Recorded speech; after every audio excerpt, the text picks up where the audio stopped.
Hi, my name is Sarah Luker. I'm a local admissions representative from Northwood University.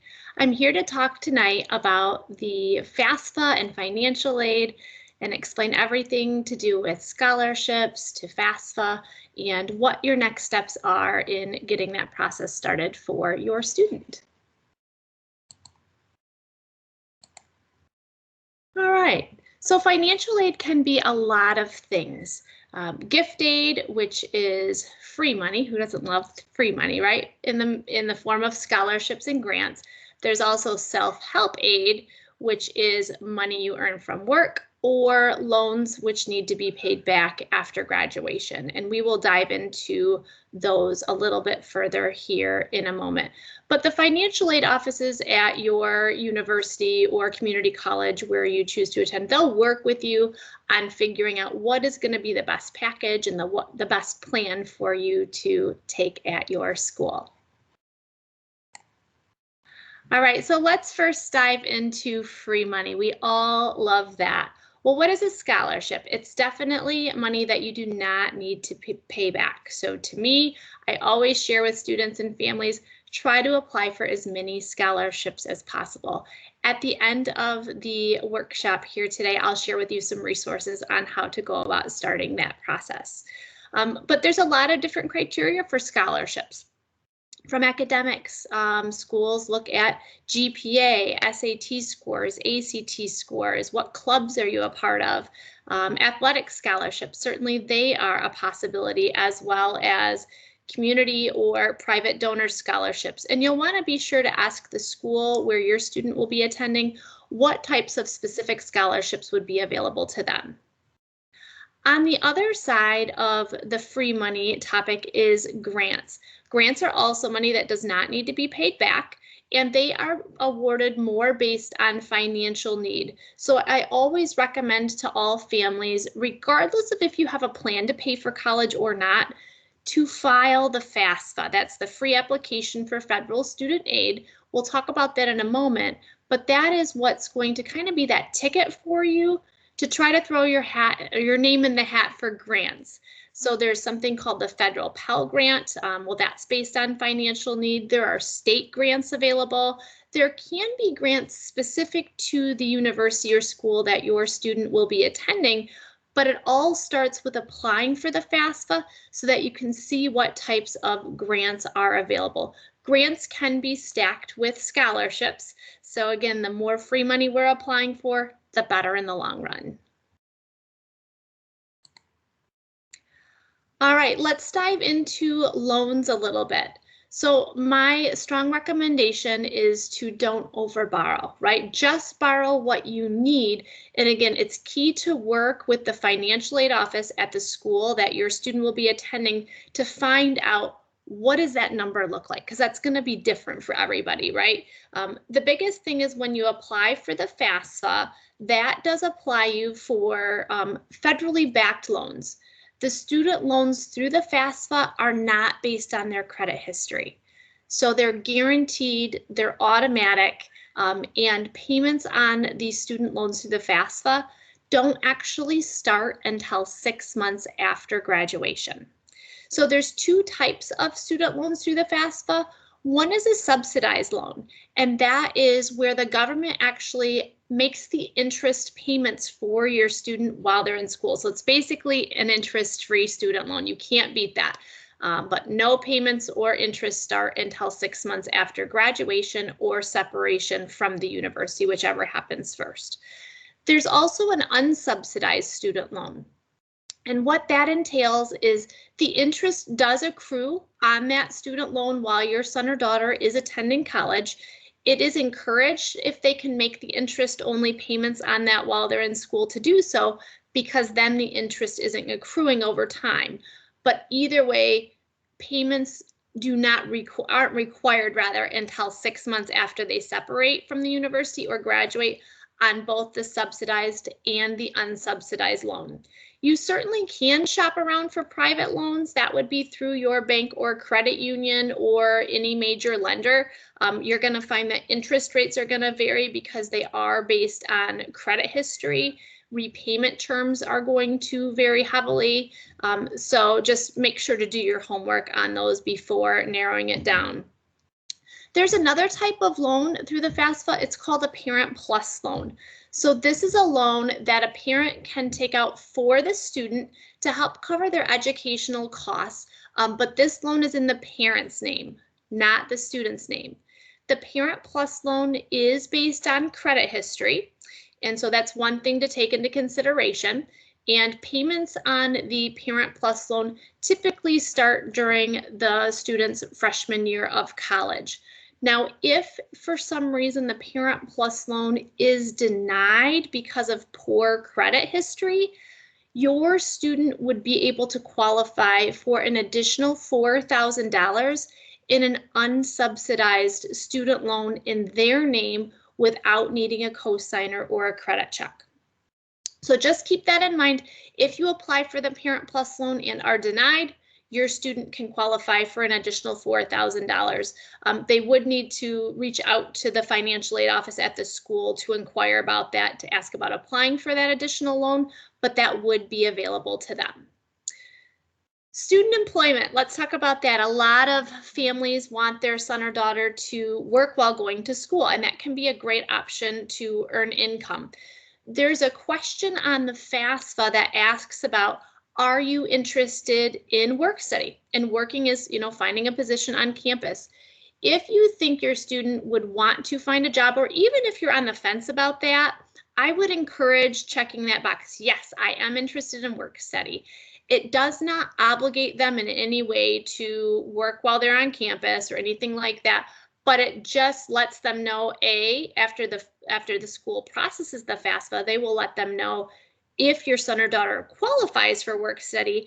And then if they do, it's up to them to decide, do I want to pursue jobs and apply for them? So in no way does it obligate them to working on campus. But if they do, they can be qualified to work up to so many hours per semester, and that's based on financial need. But then it's, like a weekly paycheck. So that can help them with their expenses to help pay for school. All right, so how do you plan in advance, right, of how to cover the cost of colleges? So most schools have on their website a feature called Net Price Calculator. At Northwood University, we have that. And so basically what's helpful is if you can first do the FAFSA, which is the free application for federal student aid. We're going to talk about that more in a moment. But that's going to give you something called the EFC. And your EFC, that stands for Expected Family Contribution. So when you go on to the college's net price calculator, the college already knows what their estimated cost of attendance is. So that'll be shown right there on the web. And then you punch in your EFC, which is found out by completing your FAFSA. It may also ask for your students like academic information, GPA, test scores, things of that nature, because the net price calculator may factor in scholarships that your son or daughter could qualify for if they applied, for admissions to that university. And then they'll do the math for you and figure out, okay, based on cost of attendance, plus what your EFC is from the FAFSA, plus any academic scholarships your son or daughter may qualify for, here is the remaining balance, or essentially potentially out-of-pocket costs for your student. Now that's just an estimate, but again, I know a lot of families do like to shop around, so that can be a very helpful tool for you as you compare colleges to narrow down what's going to be the right fit for your student, both academically but financially as well. So I have mentioned a lot about the FAFSA today. What is it? It's a free application for federal student aid. It's available to seniors to apply for it online starting October 1st. All right, so it's not available any sooner than that. The website is www.FAFSA, so that's FAFSA.ed.gov. Just a word of caution, there is another site out there, FAFSA.com. I don't recommend going to that website because you're going to actually have to pay to file the FAFSA. and the FAFSA is free, so you shouldn't have to pay to try to get free money, right? So just make sure you go to that fafsa.ed.gov website, and that's a free site, totally legitimate. That's where I would recommend you start that process. So it's going to be important that you have taxes available from 2020, so those have already been filed, which is super helpful. If you have you and your spouse's 1040s, W-2s available, and if your student also filed taxes from 2020, have their taxes and W-2s available as well. That's going to help you fill in some of those financial questions a little bit. Colleges can set their own deadlines for the FAFSA. The state of Michigan rather recommends that you file by March 1st, but I'll tell you from my personal experience, a lot of colleges process FAFSAs on a first come first serve. So it's one of those things where the early bird can get the worm, especially when there's only so much money potentially in the pot for grants, which are free money. You really do have a lot of advantages by applying early on. Now with the FAFSA, I realize that your son or daughter may be applying to multiple colleges, right? And that's common, that's okay. You can list up to 10 colleges on your FAFSA for where you want it sent to, so that they could review it and give you an idea of what kind of aid may be available for your son or daughter. There is a really helpful tool on the FAFSA's website when it gets to the financial questions about your income and taxes and exemptions and things like that. It's called the Data Retrieval Tool, or DRT is what it stands for.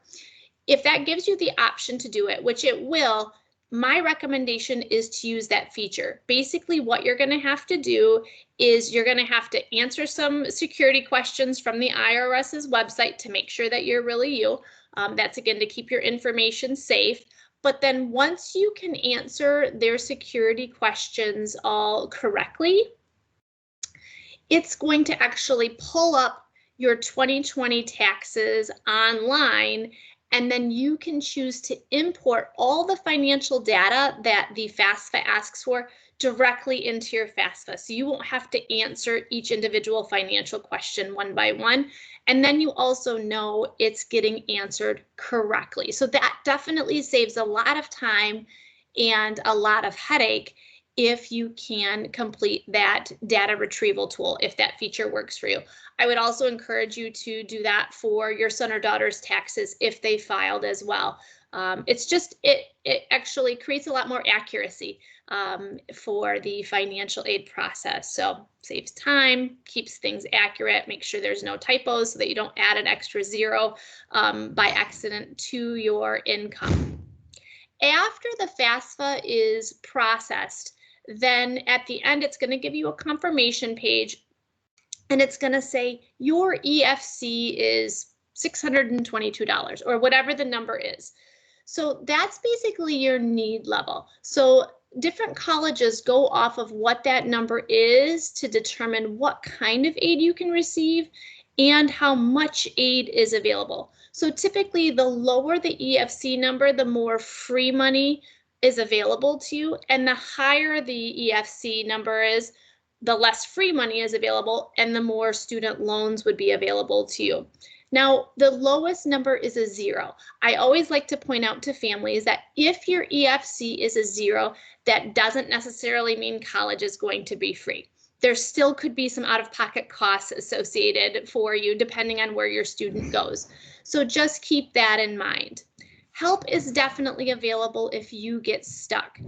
You'll have to create what's called an FSA ID for your student, which is kind of like a login, username, and password. And then as a parent, you're also going to have a separate FSA ID username and password. Make sure when you initially create those that you jot them down, because you'll learn over time that you'll do the FAFSA annually for your son or daughter, and every year it's going to ask for your FSA ID username and password to get logged in. Some people forget what theirs are, so don't worry about that so much. You can recover that or reset it if you need to. But for any issues with the FAFSA or your FSA ID, you can always call the FAFSA phone number, which is 1-888-433-3243. And at the end of the FAFSA, you'll want to make sure to sign with your FSA ID for both your student and the parent. That's kind of like your electronic signature to submit it.